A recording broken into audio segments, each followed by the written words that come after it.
नमस्कार दोस्तों, आप सभी का स्वागत है सीखने की इस नई श्रृंखला में। मेरा नाम है कुंदन कुमार और आज जो हम लोग सीखने वाले हैं वो गणित विषय सीखने वाले हैं जो क्लास 9th के बच्चों के लिए है।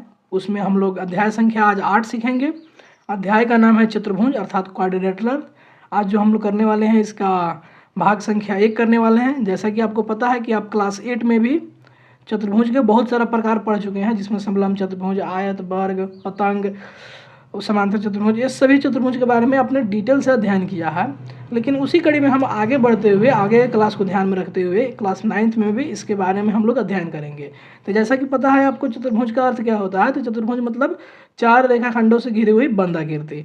तो देखो बाबू, अगर हम यहाँ देखें तो यहाँ कितनी रेखाखंड है, एक ए दूसरा और ए आपका तीसरा और ए आपका चौथा। अगर हम इसका नामकरण करें तो ए बी सी डी, तो इसमें कितने भुजा हैं, एक भुजा है ए बी, दूसरी भुजा है बी सी और तीसरी भुजा है सी डी और चौथी भुजा है ए डी। कोण की बात करें तो चतुर्भुज में 4 कोण होते हैं, अंतःकोण। तो ये हमारा कोण मान लेते हैं, एक कोण ए है, एक कोण बी है, एक कोण सी है और एक कोण डी है। शीर्ष की बात करें तो शीर्ष भी 4 होते हैं। ये हमारा पहला वर्टेक्स है शीर्ष, ये दूसरा और ये तीसरा और ये चौथा। तो चतुर्भुज के बारे में हमने थोड़ा सा बेसिक जानकारी प्राप्त कर ली। तो चलिए अब इस वीडियो की शुरुआत करते हैं। अगर आप क्लास 8 को नहीं देखे हैं तो हो सकता है थोड़ी सी दिक्कत हो, लेकिन हम ट्राई करेंगे कि सभी बातों को हम फिर से कवरेज करें इस वीडियो में। तो चलिए वीडियो को बिना देरी किए हुए शुरू करते हैं। आइए देखते हैं कि आज के इस क्लास में हम लोग क्या क्या सीखने वाले हैं। तो सबसे पहले हम लोग बात करेंगे चतुर्भुज के बारे में। तो चतुर्भुज में हम लोग बहुत सारा चतुर्भुज पढ़े थे, लेकिन इस चैप्टर में जो हम लोग बात करने वाले हैं समांतर चतुर्भुज के बारे में ज़्यादा पढ़ने वाले हैं, ठीक है। क्योंकि ये जो आपका चैप्टर है एनसीईआरटी के अकॉर्डिंग समांतर चतुर्भुज पर ही आधारित है। उसके बाद इसमें बहुत सारे प्रमेय आएंगे। प्रमेय का इंग्लिश में क्या बोलते हैं, थ्योरम बोलते हैं।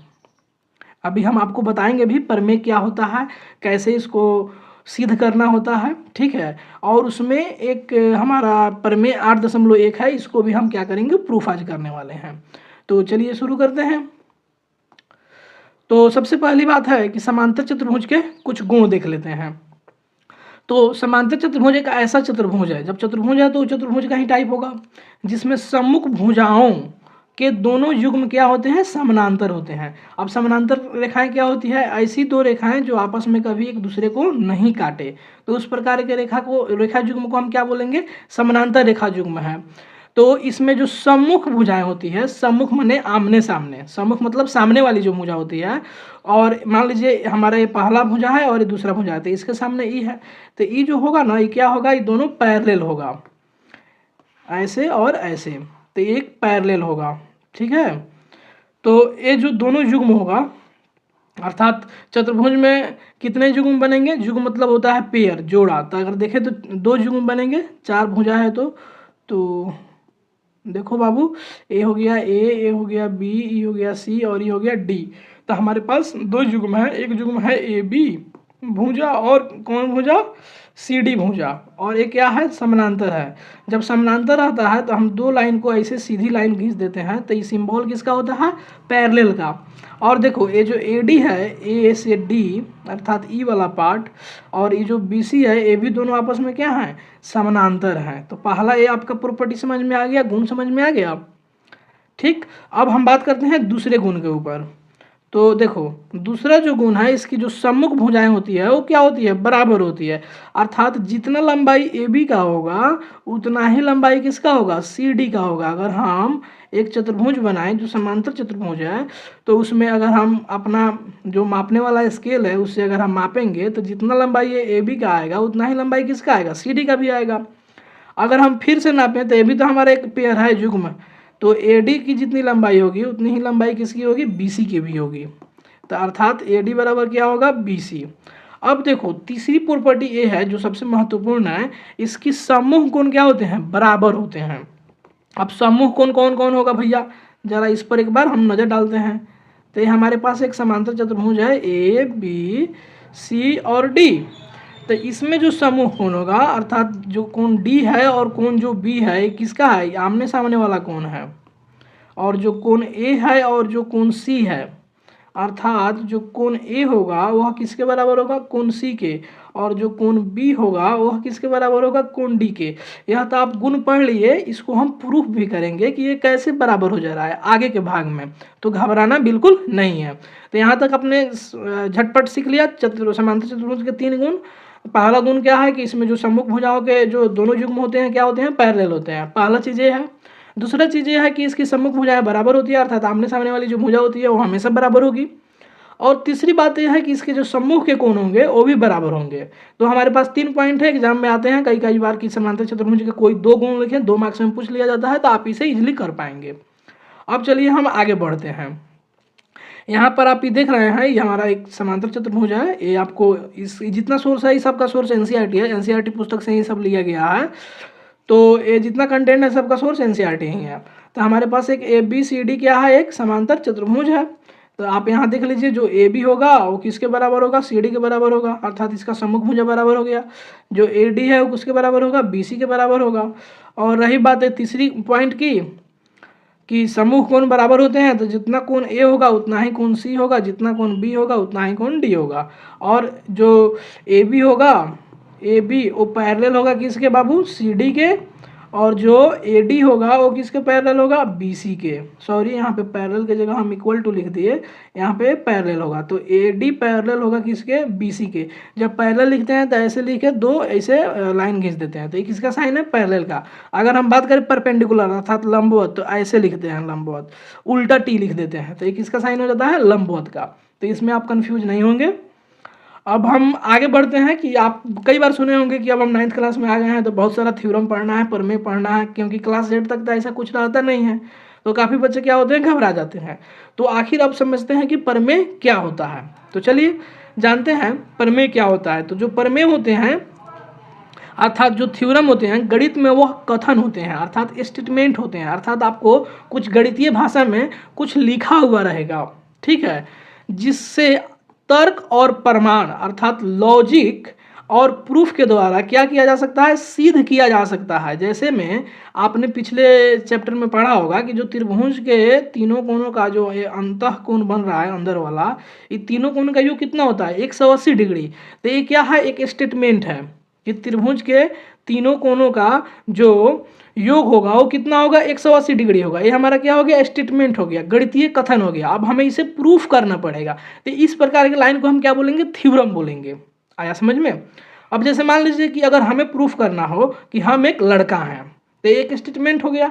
अब लड़का को प्रूफ करने के लिए हमें कौन सा क्राइटेरिया फुलफिल करना होगा, वो हमें दिखाना होगा। तो इसी को कहते हैं थ्योरम को हम प्रूफ कर रहे हैं। आया बात समझ में। तो यहाँ पे हम एग्जाम्पल समझने के लिए यहाँ पे एक एग्जाम्पल लाए। यहाँ पे जो प्रमेय होते हैं, आशा करते हैं आपको समझ में आ गया होगा। जैसे में हम एग्जाम्पल देख सकते हैं कि समांतर चतुर्भुज की सम्मुख भुजाएं क्या होती है, बराबर होती हैं, जो चतुर्भुज के समांतर चतुर्भुज का एक प्रॉपर्टी गुण भी है। तो ये क्या हो गया, हमारा एक कथन हो गया। यह एक प्रमेय है क्योंकि इसे प्रमाणित किया जा सकता है कि जब होगा तो बराबर ही होगा, बराबर से ज़्यादा नहीं होगा, बराबर से कम नहीं होगा, अर्थात होगा तो होगा, नहीं होगा तो नहीं होगा। तो ये हमारा क्या कहलाता है, इस टाइप के स्टेटमेंट प्रमेय कहलाता है, थ्योरम कहलाता है। इससे पहले आप लोग 2 चीज़ पढ़े होंगे। पहला चीज़ पढ़े होंगे एक्सियोम और दूसरा चीज़ पढ़े होंगे पोस्टुलेट्स। तो आप देखिए आखिर कन्फ्यूजन हो जाता है, थ्योरम क्या है, एक्सियोम्स क्या है और पोस्टुलेट्स क्या है। तो देखो एक्सियोम जो होता है, जैसा कि यूक्लिड वाले चैप्टर में आपने पढ़ा होगा, तो जो एक्सियोम होता है उसे प्रूफ करने की आवश्यकता नहीं होती है, वो सही होता है। वो मान लिया गया है कि ये बेस है, ये सही है। जैसे में यूक्लिड का अगर हम एक एक्सियोम देखें तो क्या है कि 2 बिंदुओं से केवल और केवल एक ही रेखा गुजर सकती है। तो ये क्या है, एक्सियोम है, इसे प्रूफ करने की जरूरत नहीं है। अब देखो पोस्टुलेट क्या होता है, ये दोनों होते हैं यूनिवर्सल ट्रूथ, मतलब सार्वभौमिक सत्य होते हैं, सार्वभौमिक सत्य। अर्थात यह तुम यूनिवर्सल ट्रूथ होता है, यूनिवर्स में कहीं भी जाओ यह काल देश परिस्थिति के अनुसार नहीं बदलेगा। अर्थात यहाँ इंडिया में भी ये सही है, पाकिस्तान में भी सही है, जर्मनी में भी सही है, यूएसए में भी सही है, चांद पर भी सही है, मंगल पर भी सही है। आया समझ में। अब देखो पोस्टुलेट जो होता है, ये जो एक्सियोम होता है, यह ज्यामिति के क्षेत्र से ज़्यादा रिलेटेड होता है, और जो पोस्टुलेट्स होते हैं ये गणितीय क्षेत्र, मतलब ये पूरा ब्रॉड एरिया को कवरेज करता है। तो यही ये सब बेसिक डिफरेंस है। तो यहाँ तक आपको समझ में आया होगा थ्योरम, एक्सियोम और पोस्टुलेट्स। ठीक है, तो ये दोनों यूनिवर्सल ट्रूथ ही होते हैं, एक्सियोम और पोस्टुलेट। लेकिन जो एक्सियोम होता है वो किससे रिलेटेड होता है, ज्योमेट्री से, जबकि जो पोस्टुलेट्स होता है वो किससे रिलेटेड होता है, वो पूरे गणित से रिलेटेड होता है। अर्थात उसमें केवल ज्योमेट्री पार्ट ही तक ही सीमित नहीं रहता है, और भी पार्ट आ जाते हैं गणित के। तो यहाँ तक आपको समझ में आया होगा। अब चलिए आगे देखते हैं। यहाँ पे आप देख पा रहे हैं। अब चलिए हम एक गतिविधि करते हैं, एक एक्टिविटी करते हैं। तो इसमें हम क्या एक्टिविटी करेंगे कि समांतर चतुर्भुज के विकर्णों का हम लोग क्या करने वाले हैं, अध्ययन करने वाले हैं। कि अगर कोई एक समांतर चतुर्भुज है, जैसे में आपको ये दिख रहा है, मान लेते हैं इसका नाम A, B, C और D है। तो इसमें एक विकर्ण हमको दिखाई दे रहा है, B से D एक लाइन जा रहा है। तो ये क्या होगा हमारा, B जो D होगा, B से D मिलाने वाली रेखा, यह हमारा क्या होगा, विकर्ण होगा। ठीक है, यहाँ तक आ गया समझ में। अब हमारा जो पर्पस है, ऑब्जेक्टिव है, उद्देश्य है, ये है कि समझना कि समांतर चतुर्भुज का एक विकर्ण, अगर हम एक विकर्ण यहाँ खींच दें तो उसे दो सर्वांगसम त्रिभुजों में विभाजित करता है। तो अगर आप ध्यान से देखो तो यहाँ पे दो त्रिभुज बन रहे हैं। एक त्रिभुज हम नामकरण कर देते हैं ABCD। तो एक त्रिभुज बन रहा है त्रिभुज ABD अर्थात ई वाला पार्ट, और एक दूसरा त्रिभुज बन रहा है हमारा A अर्थात त्रिभुज BD और C। तो ये जो दोनों त्रिभुज होंगे वो क्या होंगे, सर्वांगसम होंगे। सर्वांगसम आप पहले वाले चैप्टर में ऑलरेडी पढ़ चुके हैं। सर्वांगसम क्या होते हैं, अगर हम एक के ऊपर दूसरा रखेंगे, एक त्रिभुज के ऊपर दूसरा त्रिभुज रखेंगे तो पूरा पूरा क्या करेगा, ढक देगा। ठीक है, तो आइए अब इसको करना क्या है, इसका हम अब स्टेप देखते हैं। तो सबसे पहले आप क्या कीजिए, कागज पर एक समानांतर चतुर्भुज बनाइए। आप एक कागज अपने कॉपी से निकालिए, उसको कैंची की सहायता से समानांतर काट लीजिए। ठीक है, और उस पे उसके किसी एक विकर्ण को खींच दीजिए। जैसे यहाँ खींचा गया है तो इसको एक विकर्ण को क्या कीजिए आप बबुआ, खींच दीजिए। अब आकृति को विकर्ण के अनुदिश काटिए। अब यहाँ से ही कैंची से काटना शुरू कीजिए। दो त्रिभुज बन जाएगा, एक पहला त्रिभुज E बनेगा और आपका दूसरा त्रिभुज A बन जाएगा। ठीक है, आपको दो त्रिभुज प्राप्त होंगे जैसा कि दिख रहा है। एक त्रिभुज को दूसरे पर रख कर मिलाइए। अब एक त्रिभुज के ऊपर दूसरा त्रिभुज रख कर चेक कीजिए कि ये आखिर में बराबर हो रहा है कि नहीं हो रहा है। अगर जरूरी पड़े तो ये देखिए ई वाला पार्ट नीचे चल गया है, मैंने इसका जो शीर्ष ई वाला ऊपर चला गया है, तो इसको आपको एक बार पूरा घुमाना पड़ेगा 180 डिग्री से। तो जब घुमाइएगा तो एक के ऊपर दूसरा आ जाएगा। तो आप देखेंगे कि दोनों त्रिभुज पूरी तरह से एक दूसरे पर आ जाते हैं। तो दोनों त्रिभुज क्या हो गए, सर्वांगसम हो गए। तो इससे हम क्या निष्कर्ष निकाल सकते हैं कि जो समांतर चतुर्भुज का एक विकर्ण जो ई वाला है, मान लेते हैं A, B, C और D है, तो ये जो BD है एक विकर्ण, उसे दो सर्वांगसम त्रिभुजों में क्या कर रहा है, बांट रहा है। चलिए अब हम इसको थोड़ा सा, आपको हो सकता है फ्रेम गड़बड़ा है, हम इसको रोटेट करके आपको ये एक्टिविटी को हम दिखा देते हैं। ठीक है, तो देखिए हमारे पास ए पहला त्रिभुज है, मतलब ए समांतर चतुर्भुज है, दूसरा समांतर चतुर्भुज है। ठीक है, तो हम यहाँ पर एक को पकड़ते हैं और इसको क्या करते हैं, रोटेट कर देते हैं, और रोटेट कर कर हम इसके ऊपर रखने का प्रयास करते हैं। तो देखो एक त्रिभुज के नीचे दूसरा त्रिभुज आ गया, अर्थात हम एक समांतर चतुर्भुज को कट किए और इसके नीचे एक दूसरा त्रिभुज रखे, तो ये क्या हो गया, नीचे वाला ढक गया। इसका मतलब क्या हुआ, ये दोनों सर्वांगसम है, अर्थात जो ई त्रिभुज है और ए त्रिभुज है क्या है, दोनों समांतर हैं। तो यहाँ देखो अब इसी को हम अगर रोटेट कर दें, इसी को अगर हम क्या करें, रोटेट कर दें, तो हमारा ये क्या बन जाएगा, ऐसे फिर 180 डिग्री से कर देंगे तो ये हमारा फिर देखो समांतर चतुर्भुज बन गया ना। तो हो सकता है आपको थोड़ा सा फ्रेम गड़बड़ाया हो, लेकिन चीज़ें क्लियर कट हो गया होगा। ठीक है, अब चलिए हम फिर से अपने फ्रेम में आ जाते हैं। तो यहाँ से हम निष्कर्ष निकाल सकते हैं कि जो समांतर चतुर्भुज का एक विकर्ण होता है वो कितने बराबर कितने सर्वांगसम त्रिभुजों में विभाजित करता है, तो 2। आ गया समझ में। चलिए अब हम आगे बढ़ते हैं। आगे हमारा एक प्रमेय है, प्रमेय 8.1, जो ये कह रहा है किसी, सबसे पहले प्रमेय में ये देखना होगा कि आपको दिया हुआ क्या है, सिद्ध क्या करना है, और इसे करने के लिए आपको क्या क्या करना पड़ेगा। प्रमेय को प्रूफ करने के लिए, थ्योरम को प्रूफ करने के लिए कुछ स्टेप्स होते हैं, उसको आपको क्या करना होगा, पालन करना होगा, तभी आपको एग्जाम में भी अच्छे नंबर मिलेंगे और अच्छे मतलब एक सीक्वेंस में आप सीख पाइएगा। तो चलिए देखते हैं प्रमेय 8.1 है वो क्या कह रहा है। किसी समांतर चतुर्भुज का एक विकर्ण उसे दो सर्वांगसम त्रिभुज में विभाजित करता है। जैसा कि हमने अभी एक्टिविटी के माध्यम से करके देख लिया, तो हमारा क्या है, ज्योमेट्रिकली हमने एक पेज लिया, अभी हमने आपको इस टाइप अभी करके दिखा दिया। तो अब हम इसको क्या करेंगे, मैथमेटिकली अर्थात गणितीय रूप से भी इसको हम क्या करने वाले हैं, प्रमाणित करने वाले हैं, प्रूफ करने वाले हैं। आया समझ में? तो चलिए कैसे प्रूफ करेंगे। तो यहां देखिए, इसका जो उपपत्ति है अर्थात इसका जो प्रूफ है वो क्या है, उपपत्ति को ही इंग्लिश में प्रूफ कहते हैं। तो मान लीजिए हमने क्या किया, मान लिया कि A B C D A क्या है, समांतर चतुर्भुज है, जैसा कि आपको दिख रहा है यहाँ A B C D A क्या है, समांतर चतुर्भुज है, ठीक है। तथा ए सी उसका एक विकर्ण है, और ये जो ए से सी मिला रहा है रेखा, ये क्या है, विकर्ण है। तो अब देखिए, जो विकर्ण ए सी समांतर चतुर्भुज ए बी सी डी को दो त्रिभुजों अर्थात त्रिभुज ए बी सी, देखो ऐसे साइन आता है तो इसको त्रिभुज बोलते हैं। तो त्रिभुज ए बी सी अर्थात ए वाला त्रिभुज, ये पहला त्रिभुज हो गया, ठीक है। और देखो एक दूसरा त्रिभुज है, त्रिभुज सी डी ए अर्थात ए वाला सी डी ए।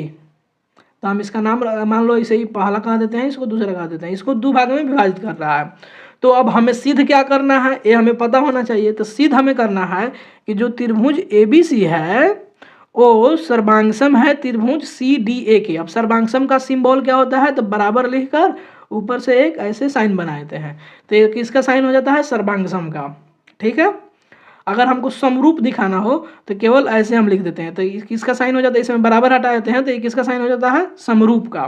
तो यहाँ पे हमें सर्वांगसम दिखाना है तो बराबर के ऊपर ई वाला साइन लिख देंगे, तो क्या हो जाएगा, हमारा सर्वांगसम हो जाएगा। ये आप क्लास 7 से जानते आ रहे हैं। तो देखो हमें दिखाना है त्रिभुज ए बी सी सर्वांगसम है किसके, त्रिभुज सी डी ए के। आ गया समझ में? अब देखिए समांतर चतुर्भुज में हम पहले से ही जानते हैं कि देखो समांतर चतुर्भुज में क्या है, बीसी जो है पैरेलल है एडी के। अगर हम इस भुजा की बात करें, ये जो बीसी जो भुजा है ये किसके समांतर है, एडी के। हमने गुण में पढ़ा था समांतर चतुर्भुज का गुण होता है कि उसके जो सम्मुख भुजा होते हैं वो क्या होते हैं बाबा, समांतर होते हैं अर्थात पैरेलल होते हैं। तो हमें ऑलरेडी पता है कि जो बीसी जो है वो किसके समांतर है, एडी के समांतर है। और इसमें क्या है, जो एसी है ये क्या है, एक तिर्यक रेखा है। तो आप याद कीजिए क्लास 7 की बात, जब दो समांतर रेखा को एक तिर्यक रेखा काटती है तो बहुत सारे कोण बराबर होते हैं। आप एक बार याद करेंगे तो पता चलेगा, जैसे संगत कोण बराबर होता है, एकांतर कोण बराबर होते हैं। तो ये सब आपको चीज़ थोड़ा सा रखना पड़ेगा दिमाग में। तो देखो यहाँ से हम क्या लिख सकते हैं, जो कोण बी सी ए है अर्थात बी सी ए अर्थात इसमें जो एंगल बन रहा है ई वाला जो एंगल वो किसके बराबर होगा, कोण डी ए सी के अर्थात डी ए सी इसके। अगर आपको याद हो कि दो समांतर रेखा को एक तिर्यक रेखा काटती है तो कौन कौन सा एंगल बराबर होता है, तो आप यहाँ से लिख सकते हैं कि जो कोण बी सी ए बनेगा वह कितना होगा, डी ए सी के। तो ये कौन सा युग्म है, एकांतर कोण का युग्म है, तो एकांतर कोण से क्या हो गया भैया, बराबर हो गया। अब देखो, अब हमें ए भी तो दिखाई दे रहा है कि जो ए बी है वो किसके समांतर है, डी सी के, अर्थात जो ए बी है वो किसके समांतर है, डी सी के। और इसमें भी अगर हम देखें तो ए सी हमारा किसका काम कर रहा है, तिर्यक रेखा का।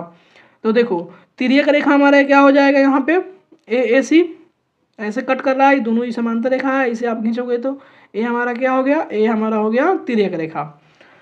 तो यहाँ पर जो एंगल बनेगा कोण बी ए सी अर्थात ई वाला एंगल, ए वाला एंगल है किसके बराबर होगा, कोण डी सी ए के अर्थात इसके बराबर होगा। अर्थात हम एक ही कलर से दोनों को डिनोट कर दे रहे हैं, ये जो एंगल है इसके बराबर होगा। इस कोण युग्म को कौन सा कोण युग्म बोलते हैं, एकांतर कोण बोलते हैं, अर्थात एक के अंतर पर है अल्टरनेट एंगल। तो इससे क्या हो गया, बराबर हो गया। अगर आप ध्यान से देखो तो ये जो त्रिभुज पहला है और ये जो दूसरा त्रिभुज है इसमें एक साइड कॉमन है, ए और सी। ए से जो सी जा रहा है साइड क्या है, दोनों में है। तो देखो ए सी बराबर क्या है, सी है उभयनिष्ठ है, अर्थात उभयनिष्ठ का मतलब होता है दोनों में है। तो अतः हम क्या कह सकते हैं, ए एस ए नियम से, आप सर्वांगसमता पढ़े होंगे तो उसमें बहुत सारा टाइप पढ़े होंगे कि अगर दो त्रिभुज हो तो उसको सर्वांगसम दिखाने के लिए S S S A S A, तो आप ये बहुत तरह के सर्वांगसम वाला चैप्टर में पढ़े होंगे, क्लास 7 में भी और क्लास 9 में भी। तो देखो ए एस ए नियम से जो होगा, ए एस ए का मतलब होता है एंगल साइड एंगल, अर्थात इसमें क्या है, दो एंगल बराबर है और एक साइड क्या है, कॉमन है अर्थात उभयनिष्ठ है। तो ASA नियम से जो त्रिभुज ABC होगा वह क्या हम लिख देंगे, सर्वांगसम है त्रिभुज CDA के। तो हमने क्या किया, छोटी सी कंसेप्ट का हेल्प लिया कि दो पैरेलल लाइन को एक तिर्यक रेखा काटती है तो एक अंतरकोण क्या होते हैं, बराबर होते हैं। तो यहाँ से हमने दोनों दिखा दिया कि दो युग्म मिल रहे हैं तो एक अंतरकोण। और तीसरी हमने दिमाग लगाया कि इसमें एक भुजा क्या है, उभयनिष्ठ है अर्थात कमन है। तो इस प्रकार हम क्या किए, अपना हम दोनों त्रिभुज में अपना जो ASA है नियम लगा दिए, अर्थात एंगल साइड एंगल, कोण भुजा कोण, को इसी को शॉर्ट में लिखते हैं को भू को, अर्थात कोण भुजा कोण सर्वांग समता। तो देखो त्रिभुज ABC जो होगा वो किसके सर्वांग सम हो गया, त्रिभुज CDA के। तो यहाँ से हम एक क्या कर दिए, प्रमाणित कर दिए।